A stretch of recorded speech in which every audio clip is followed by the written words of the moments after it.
Hi everybody, it is late night. We're in the bedroom with Tara Incognita. My late night apparently is where I like to talk about ghosts and demons and crap like that. So, I was just getting ready for bed and I wanted to talk about an article I read yesterday on sleep paralysis. So, sleep paralysis is basically seen one of two ways. It's seen from a spiritual, religious standpoint, and it's seen from a medical standpoint. When you have sleep paralysis, what happens is, while you're in that in-between state of just before you fall asleep or just after you wake up, and you're not quite awake and you're not quite asleep, your body is completely paralyzed. You can't move your muscles, you can't a lot of times talk or make noise, and it can last for a few seconds or it can last for a few minutes, and I read some accounts where it lasted for a few hours, and that is often accompanied by a feeling of another presence being around, or something holding you down, or seeing a ghost or shadowy figure. From a medical standpoint, it's called hallucinations, and from a religious or spiritual standpoint, it's considered to be ghosts or demons or malicious spirits. And you can actually go onto like WebMD and look up articles about it, and it'll tell you the symptoms and the treatments, and they think it's brought on by stress and lack of sleep, and they say that the people who are most affected are typically college students because they're under so much stress and they're not sleeping enough. And they say, that the shadowy figures and the ghosts and things that you're seeing, those are all hallucinations.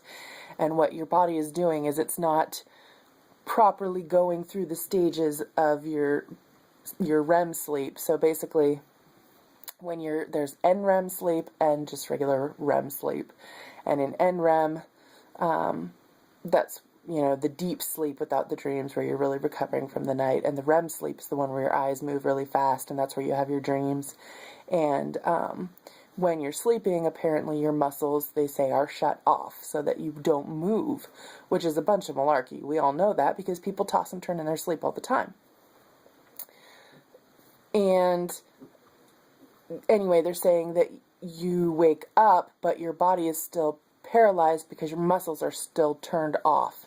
And so you are also seeing hallucinations because you're still kind of in a dream state, and your body's just not moving out of it the right way. So until you get out of that phase, which could be a very short amount of time or a long amount of time, then you are just kind of stuck. And from the spiritual standpoint, people say that they're awoken by a noise, oftentimes a loud bang, or laughing, or talking, and some of them have out-of-body experiences. And there's even guidebooks out there where they tell you, enjoy the experience, and they train you how to turn it from like a paralysis state into almost like an astral projection kind of thing. And I didn't read I read like several articles on it yesterday, but I didn't go too in depth into it. But it's actually something that I have had, and they say that about 17% of the population, has this. And this has plagued me my entire life, where I hear something, it's like a loud bang. Sometimes I don't hear anything at all. Sometimes I just feel something, like something's there. And I wake up, and I can look around, but I can't move my body. I can't scream, I can't talk, I can't do anything. I'm just frozen, basically. And there have been instances where it's happened where I have seen shadowy figures. Now, I never actually heard of this being a thing. I just kind of chalked it up to my supernatural experiences. But in my personal belief, I don't believe that it's a hallucination, because I have seen the same shadowy figures in perfectly conscious states. I've seen them moving around, walking through rooms, things like that. To me, that's spirits or ghosts or, whatever kind of energy.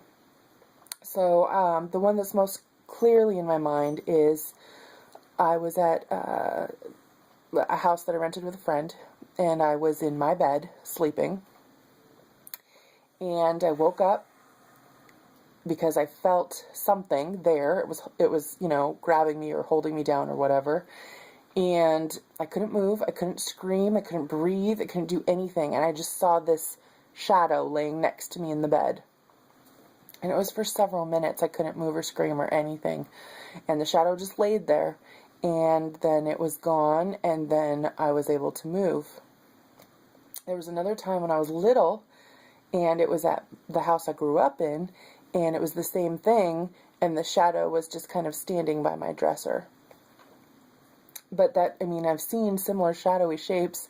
Like in my bedroom here, I saw one come from the hallway door and walk into the bathroom door, and my husband was laying next to me asleep, and I said, "Hey, someone just walked through the room," and he said immediately, "Tell them to go away." But it was the same kind of shadowy thing. So to me, it's not hallucination because I've seen those shadows before, and it's the same. It's just that I think, personally, when you stage of between being asleep and being awake, you're more susceptible to, you know, that other realm, that kind of crossover area. And I think it's easier for the spirits or energies or whatever to get to you as well. And so I do kind of think that they're holding me there in place, and I don't know what they want because I can't ask them because I can't talk. But that's basically, you know, in a nutshell, my experience with sleep paralysis. And so I kind of wanted to know what you guys thought. If you had any similar experiences, if you think it's just a medical condition, and, you know, or if you actually think it has something to do with those spirits, or I've never really felt, I mean, I felt scared, but never really felt like anything malicious was going to happen. I just felt scared because I couldn't move, and I'm a control freak, and I didn't know what to do. But, yeah, tell me about your experiences and what you think, and that's just my thought for the night. I haven't really done a video on this channel in a while, and I wanted to squeeze something in, so I love you all, and I hope you have a good night.